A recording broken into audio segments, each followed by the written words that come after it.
Cameras are being reined in across China under a judicial interpretation on the use of facial recognition by China's top court starting this month.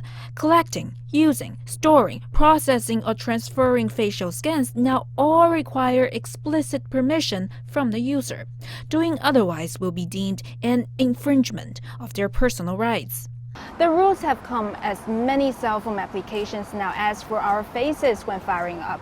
Payments are often made through facial swipe, and as some neighborhoods have come to use facial recognition for entry, the technology that has made life increasingly convenient is also increasingly a source of concern.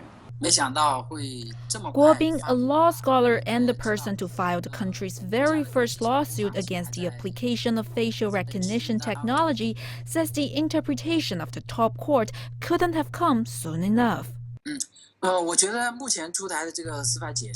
This interpretation is very timely, as it deals with one of the most high-risk areas of personal right protection. I think it will effectively curb the abuse of the technology and act as a guide on how to legally and compliantly use people's facial and other personal data. Guo filed his lawsuit against a zoo in Hangzhou that made registration with facial technology mandatory for visitors with year-long passes. The new rules state that such behavior is now off-limits.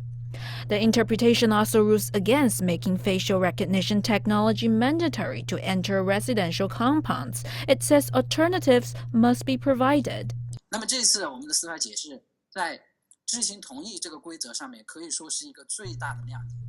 I think the biggest highlight for the interpretation is the lines it draws about informed consent. It's put out specific scenarios that apply.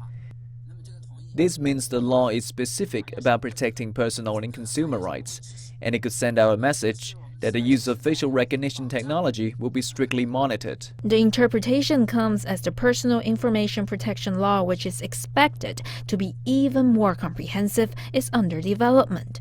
And the Vice President of China's Supreme People's Court, Yang Wanming, recently promised that close attention is being paid to the safeguarding of people's rights and personal information. Sun Ye, CGTN, Beijing.